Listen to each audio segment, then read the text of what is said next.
If you like audiobooks or audio shows, check out a free trial of Audible. Just click the link in the description.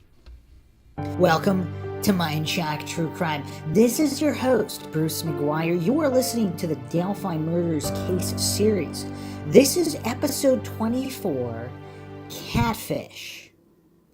And we're examining the new information released in these updates in the case, which it's about time there was some kind of an update. And more importantly, is this just law enforcement making it look like this is not a cold case, or making it look like there's more investigation than there is?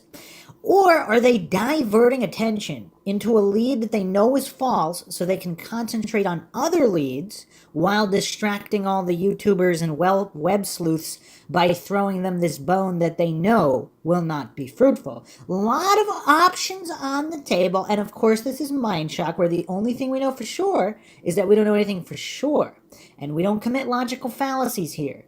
So objectivity is key, logic and reason is key. We will examine the new information and whether or not the individual link to the catfish could possibly be involved in the murders of Liberty German and Abigail Williams, either being the perpetrator himself or somehow affiliated with the true perpetrators.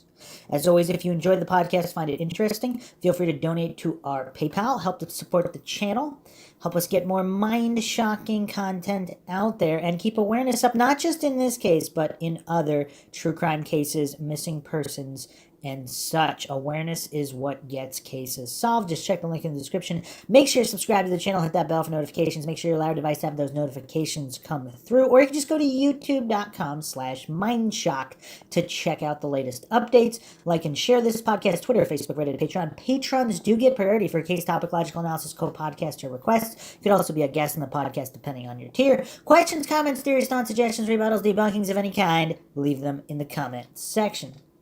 All right, first things first, let's look at The Sun. Reported this: hunt for killer. This is December 8th, 2021. 7 mysteries in Delphi murders, including how Catfish was probed days after teens found dead on Valentine's Day.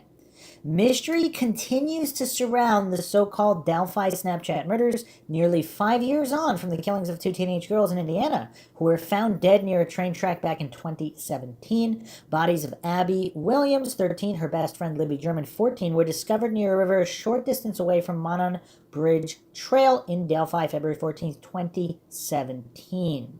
They were reported missing a day earlier, shortly after Libby posted a final image to Snapchat of Abby showing her traversing the tracks of the bridge trail.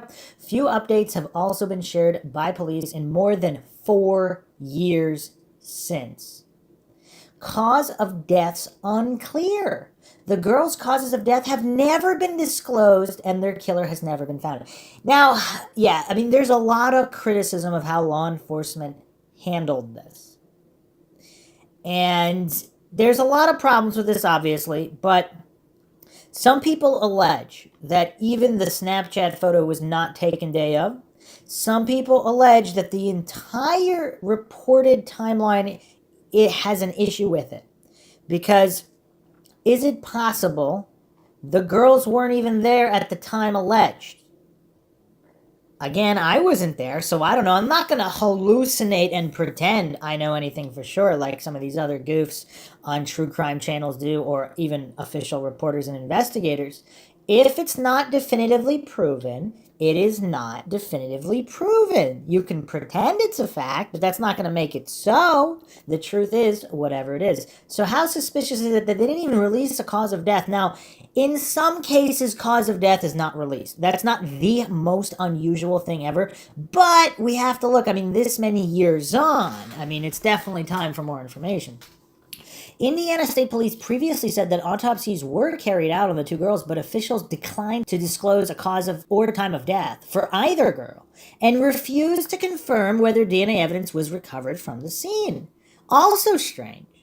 Sergeant Jerry Holman told Annie True Crime back in February that it's standard practice for his investigators to remain mum on such key details during ongoing investigations, particularly those that are considered high profile. But again, if you compare it to other cases, there's not this level of silence and obfuscation.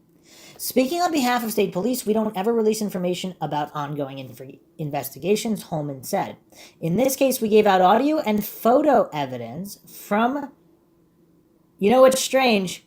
From video, but this article put in brackets German's video, as if that's their interpretation of what he's saying. Supposedly verbatim would be, we gave out audio and photo evidence from video to help locate. Okay, so he didn't state which video. We do that so we can get key evidence. Only the killer or killers know the cause of death. We don't release it to the media because then everyone and their brother would know, and it's common to get false confessions from mentally disturbed people. So we're trying to keep the details close to our vests. But you know what? What does that have to do with saying that, confirming whether there was or wasn't DNA recovered at the scene? Because that wouldn't tell anybody whose DNA. I mean, it's kind of weird. Law enforcement's relative radio silence over the probe has permitted a swell of speculation to mount online, something Holman acknowledged. There's a lot of false information out there, he conceded. Social media, although not new, does impede our investigation. Like when people put up side-by-side photos of innocent people, or at least people with no ties to the state of Indiana or Delphi, which creates false information. People believe it, though, because it's on the internet. I mean, as opposed to the idiot box, I mean, what's he trying to say here? Some armchair detectives have even gone as far as attempting to reconstruct the murders in elaborate YouTube videos. The videos help us know that people don't know the true details because the facts haven't been released, Holman said. People watch the news and think they are picking up on things, but it's false. Nothing out there is accurate, which only leads to more false tips. So nothing is accurate, including what law enforcement has said? Curious. Key clip and audio. One potential key piece of evidence in the case was released by police within days of the killing, showing 2 grainy photos of a hat-wearing suspect walking on the abandoned railroad bridge the girls had visited. They also released an audio recording of a man believed to be the suspect instructing the girls to go down the hill. Again, is this a presupposition? Because how do we know when the audio exactly was taken or in what context? Because like he said, there's very few details released, and if he's saying nothing out there is accurate, is that including statements from law enforcement? The audio was part of a video file taken from Liberty's cell phone shortly before her death. Liberty has previously been heralded a hero by investigators for quick-thinking actions, with cops citing the recording to be a key shred of evidence. That young lady's a hero, that is no doubt, Indiana State Police Sergeant Tony Slocum said at the time. To have enough presence of mind to activate the video system on her cell phone to record what we believe is criminal behavior about to occur, there's no doubt in our mind that she is a hero. The full video was released by police 2 years later, although still it garnered no concrete leads. The full video? Now, is this just the way the Sun writer phrased this? Because it's kind of weird. Detectives are hoping the audio will help them match the man's voice to a suspect once one has been identified. Killer in the room. More than 2 years after the audio clip was released, Indiana State Police Superintendent Doug Carter held a press conference to unveil a new composite sketch of the suspected killer. During the press conference, Carter said police believe the killer has local ties and shockingly claimed that the killer could even be sat in the room with them. Directly to the killer, who may be in this room, we believe you're hiding in plain sight, Carter said. We've likely interviewed you or someone close to you. Carter added that investigators believe the suspect was between 18 and 40 years old, but likely looks much younger than his age. We also believe this person is from Delphi, currently or has previously lived here, visits Delphi on a regular basis, or works here, Carter said. He did not take answers during or after the press conference. However, his remarks at the time seemed to indicate that cops believed they were close to zeroing in on the suspect. We are confident you have told someone what you have done, or at the very least, they know because of how different you are since the murders, he said. Convicted pedophile linked James Brian Chadwell, who pleaded guilty to abducting, beating, and molesting a 9-year-old girl in April, was identified as a potential suspect earlier this year. And of course, check out the Mindshock episode on him. Chadwell of Lafayette was investigated in connection to the crime shortly after his arrest. The information has obviously been shared with us, and our investigators are looking into him, County Sheriff Toby Lazenby said of Chadwell's case. He did not elaborate on any details about the investigation into Chadwell. No updates have been issued since. Chadwell is not the first person accused of an abduction crime who has been investigated as a person of interest in the Delphi murders. None of the other people of interest turned out to be a suspect. Lazenby later announced they were imposing a media blackout on possible suspects in the killings of Libby and Abby moving forward. Or until now. Male model Catfish. A rare development in the case was shared by cops earlier this week when they announced they were hunting for the creator of a bogus social media profile that was grooming underage girls and attempting to meet up with them. The profile, called Anthony_Shots, was active between 2016 and 2017 across a number of social media platforms, including Instagram and Snapchat, police said. The bogus account used images of a known male model and portrayed himself as being extremely wealthy and owning multiple sports cars. In a news release, the Indiana State Police said the creator of the profile used their contrived opulence while communicating with underage girls to solicit nude images, obtain their addresses, and attempt to meet them. The identity of the male model used by the account in its profile pictures is known by investigators, and they are not considered a person of interest in this case. The model's images were reportedly used without their knowledge or consent. Tuesday afternoon, Keegan Anthony Klein, 27, was identified as the man behind the account. Klein, who is currently in police custody, was charged in August 2020 with 30 felonies, including child exploitation, possession of child pornography, obstruction of justice, and synthetic identity deception. That's definitely a new crime. Police documents seen by The Sun, which are heavily redacted, do not make any mention of the Delphi case, but do link him to the Anthony Shots social media account. The charges stem from a search of his Peru, Indiana home on February 25, 2017, just 11 days after the bodies of Libby and Abby were found. Klein reportedly admitted to police that he'd used the bogus accounts to talk to underage girls, contacting both people he knew and didn't know. He told police he would find girls on Instagram, then asked them to talk to him on Snapchat. According to Klein, he exchanged messages with more than a dozen underage girls and received pictures from them. Klein said he had about 100 pictures from underage girls that were sexual in nature, in addition to about 20 sexually explicit videos. Police did not elaborate as to specifically why police believe the account may be tied to the murders of Abby and Liberty. It's unclear whether police believe the two girls met with the creator of the account. It's unclear now whether Klein is being investigated as a suspect in the case. Sisters pledge. As her family grew frustrated with the lack of developments in the case, Liberty's older sister, Kelsey German, revealed February 2020 that she is studying forensic science in the hope of one day helping to solve who killed her sister. I run through that day every day, trying to find out if there is something I could have done differently, Kelsey said. The bereaved older sister said she has also listened to the audio clip captured by Liberty about 1 million times. I think the voice is just so familiar to all of us, she said. After we heard that he was local, it became more of an idea that I might have talked to him. Maybe I met him at a Dairy Queen or the gas station. While the suspect remains at large, Kelsey said at the time that she was confident in law enforcement's ability to achieve justice for Liberty. After I started my forensic science classes, I understood more of why we don't have all the answers, Kelsey said. Everybody sees a person differently. If I were to tell you the person I was sitting next to on the bus on the way here, I would probably tell you their nose was smaller and their eyes were blue. But I couldn't tell you much more than that. I think the best bet is to keep watching the video and listening to the audio. I don't want this person to do this again, and if he has, I hope that I'm able to help that family and be a part of their lives eventually, Kelsey said. Catching this guy is my main goal in life right now. Another article here from The Sun. Cop exposes creep. My photos were stolen by Catfish, being probed over Delphi Snapchat murders, and now I'm helping the investigation. A model turned cop whose pictures were stolen by a Catfish social media account recently linked to the Delphi Snapchat murders is assisting with the investigation into the unsolved case, The Sun can reveal. The 29-year-old, whose name is being withheld by The Sun, said in an exclusive statement that he is in direct contact with Indiana State Police and is helping in any way that I can with their investigation. The former fashion model, a father of two, is a patrol officer for the Ketchikan Police Department in Alaska. In his brief statement, he said he's been directed by superiors not to answer any questions about the case as of right now. The cop unwittingly found himself at the center of an update in the 2017 murders of Abby Williams, 13, and her best friend, Liberty German, 14. On Monday, following a press release from Indiana State Police, in the release, the department said it was seeking information about a bogus social media account called Anthony Shots that detectives believe may be tied to the case. Skipping through here, the model was seemingly aware that his images had previously been the subject of catfishing.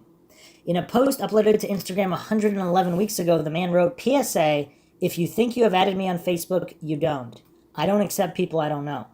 Secondly, I'm not on any other dating site, Snapchat, Kik, or any other social media service besides Twitter and Instagram. If you think you have been talking to me through DMs, you aren't. You are talking to a fake. Thanks. In an earlier post shared March 2018, he wrote, lately, I've been receiving hundreds of DMs asking if I'm talking to people on Tinder, Badoo, Snapchat, Facebook, and my answer is simply no. At this point, he later added, if you get catfished, you probably deserve it. Do your research and be smart. These are my only social media accounts. I am not on any dating websites. Thankful, reacting to the development of the case, Abby's grandfather, Eric Erkson, told the son that he was thankful for the potential breakthrough in the probe. I'm thankful for the news release because it proves that law enforcement are still working, he said. That's all we can ask. And as difficult as it all is, we just have to leave them to it and let them do their jobs. Anyone who tried to meet with or communicated with the Anthony Schatz profile has been told to contact state police immediately. Police did not elaborate as to specifically why police believe the account may be tied to the murders of 13-year-old Abigail Williams and 14-year-old Liberty German back in February 2017. It's unclear whether police believe the two girls met with the creator of the account. So here's the actual Indiana State Police update. So this was a bulletin December 6th, 9:32 p.m. Detectives with the Delphi investigation seek information. While investigating the murders of Abigail Williams and Liberty German, detectives with the Carroll County Sheriff's Office, Indiana State Police, have uncovered an online profile named Anthony Schatz. This profile was being used from 2016 to 2017, but not limited to Snapchat and Instagram. And I already went over all of this. Okay. The male that is in the photos is not a person of interest in the investigation. Detectives are seeking information about the person who created the Anthony Schatz profile. And so apparently, since then, he has been identified as Keegan Anthony Klein. So these are in the court documents. So they were not in the release. These are in the court documents obtained by various news agencies. So there's more information on WDRB.com here in their December 7th article, updated just a few hours ago here on December 8th. So Klein, wow. So in the days after the murders, during that search, Klein was questioned about his online activities. According to the probable cause affidavit, Klein initially denied creating fake social media accounts and talking to underage girls, but later admitted to doing so, specifically to creating the Anthony Schatz account about 6 months earlier. Keegan stated he talked to girls he knows personally and girls he doesn't know personally, the affidavit states. Keegan stated he meets girls on Instagram. He said he knows the age of the girls he communicates with because he talks to them. Keegan stated if a girl told him she was 16 or under, he wouldn't care and would still talk to them. According to the court documents, he said he would initiate the conversations on Instagram, then move them to Snapchat.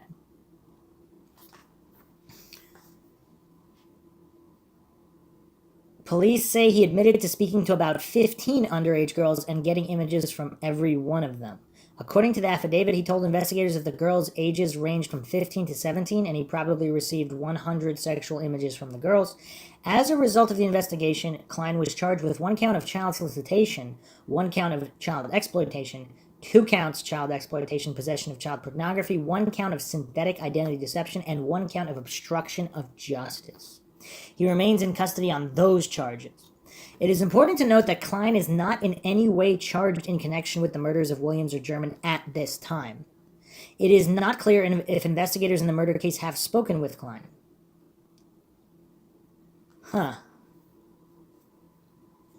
Alright, so let's see here. Does Klein really look like Bridge Guy?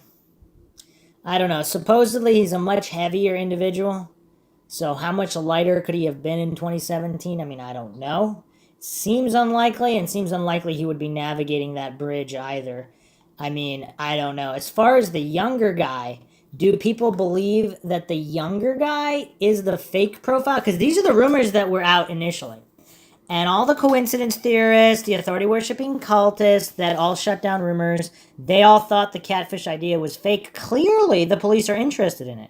So whether it was true or not, what happened or not, it really exposes the silliness of the goofs that shut down the theory outright. That's why we don't fall for any kind of logical fallacies here on Mindshock, because we don't do that. Unless you were there, you know what happened, and you don't know. That's the whole point. That's why the case is unsolved. So it's really weird how there's still people out there that just fall for all these logical fallacies, pretending and hallucinating that they know what is or isn't likely, or what they think is true or not true has any kind of merit if they don't actually know what happened. So, what do we think of this Anthony Shots profile? Is this just a case of police throwing a bone that they know is going in the wrong direction to distract everybody because online activity is so rampant in this case?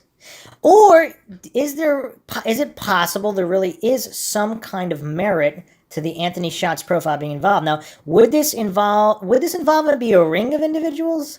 Like a whole bunch of these scumbags, and maybe one of them is younger, and he's the one that met them on the bridge? I mean, how many individuals are there? I mean, and this all goes back to the timeline. We do not have a verified timeline by any stretch of the imagination. It's just very difficult to put any of this together if we don't know if they were taken to another location. Okay, so let's go through the Delphi Murders subreddit again, see what kind of info people are coming up with, see what we can make sense of. So supposedly, the fake Anthony Shots Instagram account was following Liberty German's account in 2017. I don't know how people check this, but supposedly they're still following the account.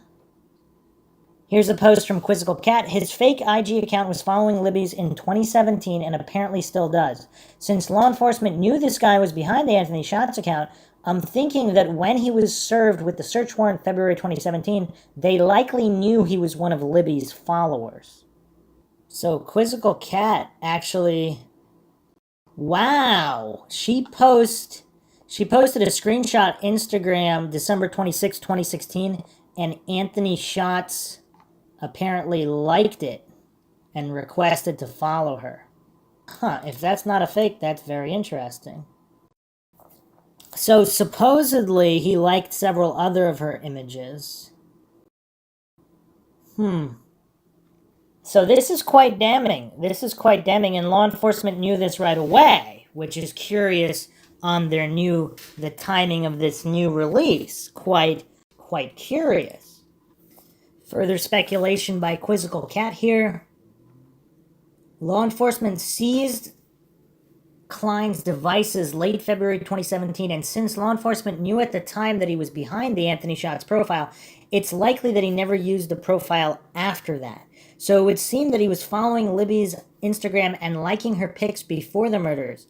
Klein told law enforcement he would communicate with girls on Instagram, then suggest moving conversations to Snapchat. Maybe law enforcement found a message from this guy to Libby on Instagram, figured out it was a fake profile, linked it to Klein, and that's what led to the search warrant at his place in Peru in late February. It's always been said that the Peru search warrant was related to the Delphi case, but no specifics were ever given. I don't know if this guy is Bridge Guy. He seems too big, and people who knew him have said that while he's bigger now, he was still pretty big in 2017. And is this the guy that was arrested? When you're talking about Bridge Guy being arrested, obviously the phrasing of that is curious, but I went over that a couple different times because there's a lot of people who just don't do good with English. But Bridge Guy was supposedly arrested. Now, what are they referring to, Bridge Guy? Are they referring to alleged? I mean, I don't know how, again, that was all phrased quite bizarrely, as is all the conflicting info from law enforcement. If this is Bridge Guy, and he was on the bridge, but he didn't kill them, what does that mean? So, Kelsey also confirmed that they knew about this guy for a long time. This is on Facebook. They're talking about Anthony Shots, and Kelsey German said they've known for a while. Here is an optimistic post from Pupperfeet. I suspect state police took over the investigation back in September when they moved the investigation to a new building within Delphi. Since then, they've obviously had a major break. I believe they already have a suspect and an arrest is imminent. I also suspect they have him under surveillance, or else they wouldn't have posted something so inflammatory and risk flight or suicide. I think they are instead appealing to the public in order to bolster their case, to see how many others have been groomed or how many other attempts to lure have been made to show a more aggravated serial type of offending, which will make for a much stronger case in court and will protect them against getting in a stuck scenario where murder is the only charge. This way, they can at least fall back on serial grooming, exploitation of minors, etc., if they can't get murder to stick for whatever reason. Because let's be real, ISP and the FBI don't need the public's help tracking down and identifying whoever created this account. They could do that in their sleep. I think they just want to know who else has been in contact with him. I feel very hopeful. And that's a great point. That's a great point, because this release, again, there's a lot more than meets the eye here. This doesn't quite pass the sniff test in terms of taking this release at face value. Now, if this does involve a ring of individuals, what does that mean? And they want to get everybody. So here is the wrinkle we were looking for. There's a Carroll County Comment article, front page, 5 years and no answers. November 24th, 2021, recently. So this article is talking about the silence from local investigators, also talked about the Flora fire. It basically just talks about, okay, wow. Interesting. So in this article, it says, now it has come to light that at least one or more FBI field agents who were present at the beginning of the double homicide investigation is being investigated himself for official misconduct because he knew of sexual misconduct allegations against the U.S. Olympics gymnast doctor for at least 8 months and said nothing, then allegedly lied about it during the investigation. Thank you, Indy Star. This cannot be good news for Carroll County. We believe, as do many community members, this silence must stop.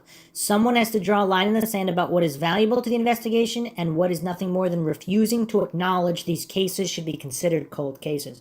This article really held their feet to the fire, talking about the silence and all of this, like all the tips, and then just nothing from law enforcement. So some are alleging that this article, front page of the local newspaper, Carroll County Comment, that made them release the new information recently. And is this connected to this FBI agent or agents? Because if they're part of this ring, again, a lot of these coincidence theorists, authority-worshipping cultists with Stockholm Syndrome, they think nobody in official capacity is ever involved in anything, in any of these illicit activities, downright criminal activities. If there are FBI agents involved, I mean, that's really shady. I mean, that's very, very shady, especially if these are the agents investigating the Delphi murders, especially right at the beginning. So there's a post here from Argyle. I won't get my hopes high. In my opinion, this is just law enforcement's reaction to the latest and very critical newspaper article. I really do hope that I'm wrong. And that makes sense, because this is a highly critical argument. It's not just people arguing online. This is on the front page of the local newspaper. That doesn't look good. That doesn't look good. Another post here from Infinite Ad 9519. I've always thought the girls were catfished. I think Libby clued in that the person they were meeting wasn't matching up to who they met online, and she pulled out her phone because she had a gut feeling something strange was going on. Phone was scrubbed clean the week before. Possible that they had made plans to meet up at that point and were told to erase info from the phone. It's an unusual location to be hanging out, very secluded. Also, the bridge is scary AF. You don't one day say, hey, let's go for a walk on that scary AF bridge and take some pics. Our parents won't mind. Hell yeah, they would mind. I'm a mom of 2 teens, and I'd be one to say don't go near the bridge ever. Something happened. I think they gave nudes to this guy. It's been said that Libby was injured more than Abby. Could be that he was pissed about something she had done. Maybe she had threatened to go to police and rat him out. I think Abby was just there to make sure Libby would be safe rather than her going alone. They were lured there. That's my gut feeling. I hope this is it and they catch the person responsible for murdering 2 girls. Another thread here, this one is by Mr. Free with a Y. Let's use common sense. I'm no detective, but I am a web sleuth, and let's use common sense here. Do you really think that law enforcement would put this Anthony Shots username in the public sphere without first executing a search warrant on every account associated with the name Catfish character? Especially considering they have likely had this profile in their sites for a while. Let's look at the info that law enforcement is requesting. When and how you communicated with Anthony Shots. They would already have this information, especially if it was illegal behavior. They would especially know if anyone exchanged contact information with him. The exception possibly being a burner number that is impossible to trace. If he used a burner cell or something like that, the odds that the person that communicated with him retained that conversation for 5 years is astronomical. Even if it did, if it doesn't contain anything illegal, what is the value of obtaining this? 2. What social media apps were used? More useless information. Keep in mind that this is a murder suspect in one of the highest profile cases in the country. They have likely swept every social media app in existence for this Catfish profile. 3. If Anthony Shots attempted to meet you or get your address. This is the only thing that may actually involve a crime or information that law enforcement may not already have. But even if that's the case, why would it be connected to the Abby and Libby case? Actually, why would any of this be connected to the Delphi murders? There is something else behind their decision to release this, and I have already told my theory on what it is. I'm just curious if anyone else can figure it out. Glass Guava responded with 2 scenarios come to mind. One, it's a recent tip via intel, well after they could engage directly. The second is that it's been known, and tracing him through tech avenues hasn't been as successful as they needed it to be, and connecting him to the profile needs an in-real-life context. Both scenarios would surely play out against already having traced and fully exploited all of the accounts and profiles connected to Anthony Shots. Disconnecting an account should raise red flags. I think that's a given. I think Original Poster is making tracing a digital footprint sound a little too simplistic. I think it's about flushing him out. Whether they know who he is or not, they need an in-real-life connection, and that can be interacting with someone or other ways of looking at how the profiles interacted. That, or they need online movement. So again, this was posted 2 days ago, so I guess this was before the release of his name, so now they have his name, so it makes it all that much stranger because they've had his name since the beginning. So what does that mean? So here's another poster making an excellent point, Jasmine Desu. I think they have the Anthony Shots account used, but who's to say there aren't 4 more profiles out there that have a similar name, but the same pictures and BS stories? That's usually how serial catfishers work. I think they have the account they need. I think they think this guy has more profiles out there and they need help finding out. They can try their best to find them all, but it's impossible without public help, it looks like. I think they are hoping someone comes forward with a new account he used and is hoping he slips up there maybe. Or lastly, he could burn the account super quickly. Maybe he's done this before, but deletes his account every time. A response to this by Mr. Free, of course, they would have gotten warrants for all of them by now. This is a very high-profile murder investigation. Any profile with that name and catfish image would be ripped apart by law enforcement. Hell, even a deleted account would be ripped apart. Here's a couple interesting posts here. I think they are playing games again. The profiles are out there, so he can't log into them now and delete them. Maybe they also want some insurance if they are about to charge him and don't have much physical evidence or belief in their case. Response here, they could be baiting him to do exactly this, to log into old accounts to try and delete them in order to get his IP address. I mean, you'd think they already have all of this, though. It's weird. Okay, so a couple more things here. So obviously, you can't, especially, I mean, okay, you want to say in the early days of the internet, were things on the internet in the early 2000s? Is it possible that some of that information has been scrubbed? Now, once you get into probably even post-2012, post-2015, it seems like everything is backed up, archived many times over, even deleted. So there would be servers out there with all deleted information. You would think the FBI has access to all of this. So it's kind of difficult to think that they don't already have all this information. So here's another interesting post by Joe 5555. I think the following theory is what happened. and I'd be willing to make a bet on it. Also, I have loosely followed the case since the beginning, so forgive me if I get a minor detail wrong. This is by no means at all trying to paint either of these girls in any kind of negative light. I'll start off by stating the obvious. Libby was catfished. She was originally contacted by Klein for indecent photos which she sent to him. Klein is not the killer, and he almost certainly has no clue the killer's true identity. This is my reasoning and how I'm pretty damn certain it went down. Libby was contacted out of the blue on Instagram by Klein's account. They hit it off and she became infatuated with him. Klein's entire motive and goal was to get indecent photos of her. He eventually succeeded. I firmly believe Klein was part of an anonymous internet pedo community where members would share and chat through text incriminating photos of minors. Members of online communities, especially small and private communities, will have an overwhelming sense of camaraderie amongst their members. I was part of a website called what.cd, a private music touring website that was shut down. You would not believe how many members would go above and beyond for each other purely pro bono. I digress. Klein and the true killer were part of a community. Klein uploaded Abby's pictures, probably along with the poor other girl's pictures too, along with probably a general location, Indiana. People get off knowing where the girls are from. See 4chan.org for threads like this, or probably even Reddit. Anyway, for whatever reason, Bridge Guy took interest in Libby. Maybe close location, or who knows why. He wanted to contact Libby himself. Now here's where a lot of you guys are getting confused about catfish accounts. Yes, they're incredibly easy to make, but the amount of background work and social engineering required to set up a relationship with someone is incredibly tedious.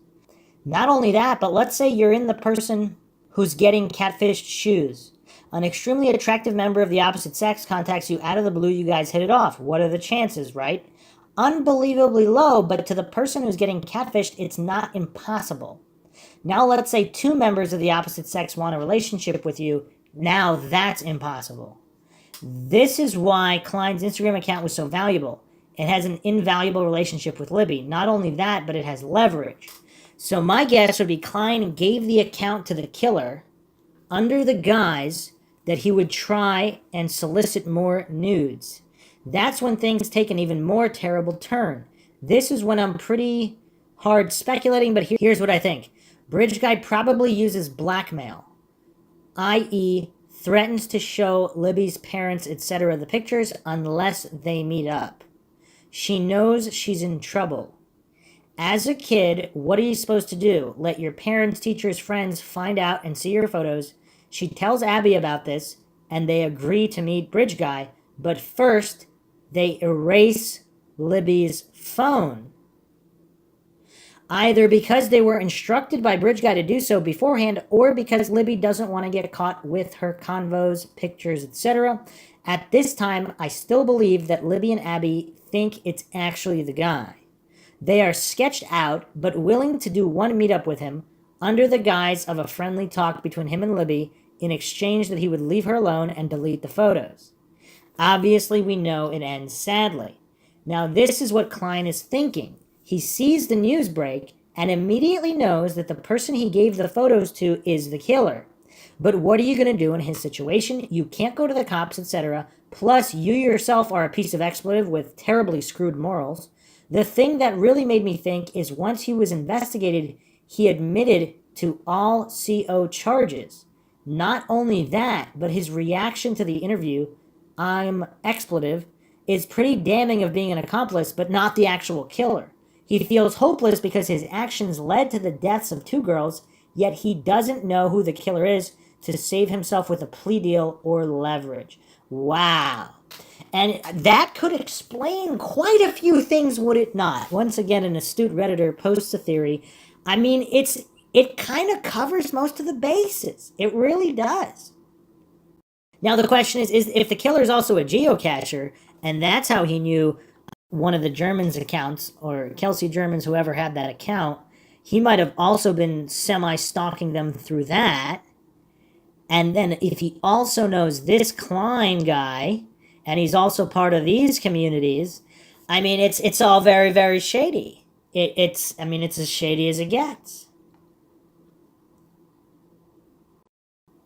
I mean, this is all really, really shady with online activity, catfishing, and people selling accounts to killers or whatever the case may be. I mean, it's pretty crazy. Another poster posted this compelling theory. It would go something like this: 1. Klein catfishes Libby for pictures. 2. He shares them with a fellow pedophile bridge guy. 3. Fellow pedophile bridge guy states he likes them, and Klein states he can get whatever he wants with his social media. 4. Bridge guy buys or trades for access to the account and sets up a meeting with the girls, or possibly the Anthony Shots profile introduces bridge guy's catfishing profile to the girls as a trusted friend. 5. Police are tipped off about Klein and find some loose connection between him and the girls. Maybe he follows them or has liked a picture, but nothing concrete. 6. All of the directly incriminating evidence takes place on Kik or Snapchat and has successfully been wiped. Police seize all of his devices going back years, except for some reason they can't find his current device.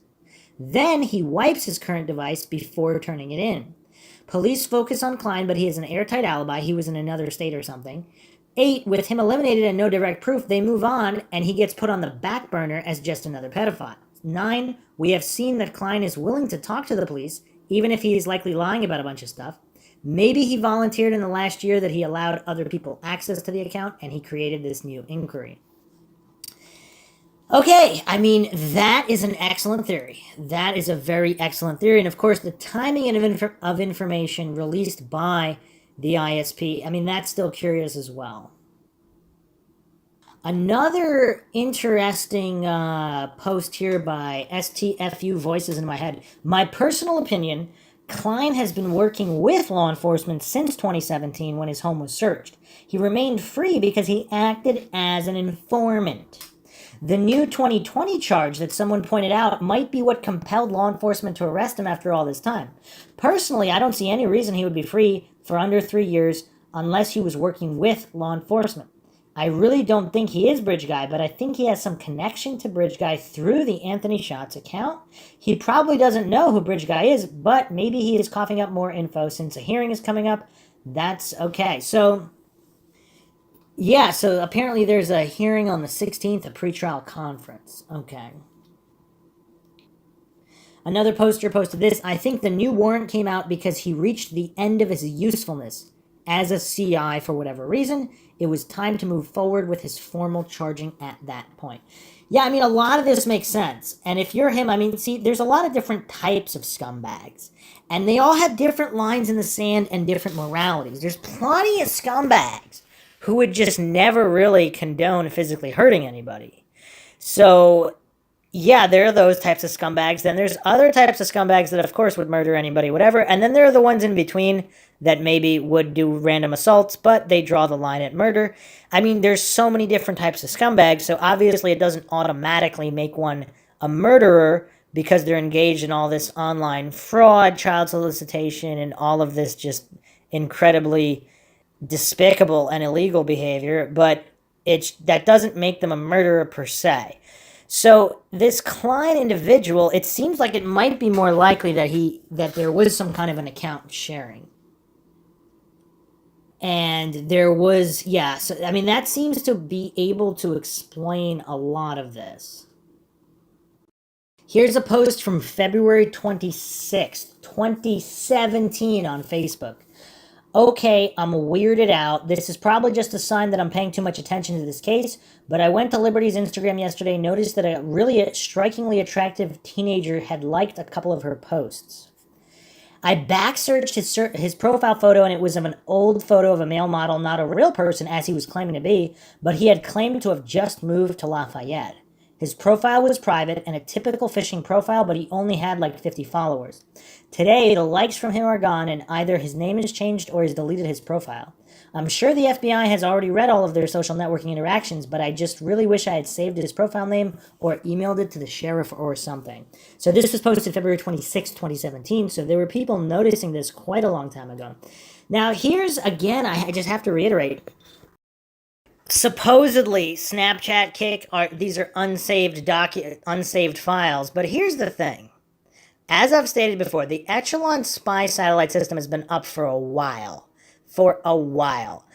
Who really believes that in 2017 anything really truly disappears? I mean, there's disappearance from consumer electronics, and then there's government data. So, all of this, if people believe that these advertising companies are mining all this data, what is the government capable of? So, government technology roughly 50 years ahead of civilian. Again, you can estimate that however you would like, but clearly government technology is far superior to what is currently available. You can go back over the past 100 years and trace all of this. I mean, government, they were using cell phones in the 50s. So, again, to think that this information can't be retrieved. Now, maybe they don't want to retrieve it. Maybe they don't want to go through national security protocols over a murder case. Because again, I'm not saying this is easy access technology where the FBI can just easily look it up. If this is some kind of top secret NSA spying program, I mean, how are they going to use this information in court? Would that necessarily help them? I mean, I don't know. Again, it's someone, an NSA agent would have to answer some of these questions, and they probably have top secret clearances, so then they wouldn't. But yeah, it's really weird. And then also the devices that he's wiping and then giving back to law enforcement. So here's something strange. So I don't know how accurate this information is. I knew a guy who worked in computer repair, and he did a lot of hard drive work. So supposedly you can still recover data from an information from a hard drive that has been wiped. Now, of course, there's different types of media. There's different types of wiping. But back in the day, I believe you had to wipe a hard drive like 3 or 4 times for it to be actually wiped. Whereas if you deleted everything, formatted it at once, again, it depends on the type of formatting. There's a lot of nuance here. I'm not an expert in hard drives. But if it has to be done a couple of times, I mean, could you still retrieve data from a wiped device? Either Liberty German's phone or otherwise. Again, there's the consumer answer, and then there's the top secret government answer. But even the guys that worked with hard drives, I mean, they were using consumer tech, and they basically stated if you want to delete something from your hard drive, you have to format it 3 or 4 times to really leave no trace of it. Again, I don't know if that's the same for different types of memory and phones, but again, it's just hard to believe that anything's really gone. Also, again, Klein's DNA was collected when he was arrested August 2020, as well as all these other individuals that have been arrested that are in connection with this case or considered as possible suspects. So, does that mean they know it's not him? If they have DNA. So, if they don't have DNA, then they can't rule him out. Again, always confusing in this case. It's also curious, so this could possibly explain the 2 sketches as well. I mean, this basically explains the sketches. Because if there's an individual they believe to have catfished them, do they believe? I mean, it's kind of, we don't know what law enforcement thought or believed initially and what they think or believe now. He also, I mean, Doug Carter didn't make any sense with his hybrid sketch comment where it's a combination of both sketches and things that just don't really make any kind of sense. I mean, I don't know. It just doesn't make a lot of sense. So that's the new info. I mean, went over a couple different scenarios. I mean, that could, it's hard. With law enforcement in this case, it's very difficult because is a newspaper article prompting the release of this info? Is it a combination of that? And also Klein basically reaching the end of his usefulness as a CI. Did he really give up information on possible other individuals in this ring? Who else had access to this account? Is this the key to solving everything? Because early on, this is what the rumors were. So to all the goofs out there that say, oh, the rumors are never true, if this is the case, it seems like this could play a role, just like geocaching can play a role. If Bridge Guy was a geocacher, not to mention, I mean, all of the cryptic comments about Bridge Guy arrested, did they mean the owner of the Catfish account, which may or may not have been Bridge Guy, arrested? I mean, it's so cryptic. Law enforcement are so cryptic in this case. It's really difficult to really make heads or tails out of any of this. But we will continue to try in a logical and objective fashion Typical Mindshock fashion. Hope you guys enjoyed another edition of Mindshock True Crime in the Delphi case series. If you enjoyed the podcast, you can donate to our PayPal, help support the channel, like and share the podcast, subscribe to the channel, Twitter, Facebook, Reddit, Patreon. Questions, comments, theories, thoughts, suggestions, rebuttals, or debunkings of any kind, leave them in the comment section. This is Bruce McGuire signing off. Catch you guys next time.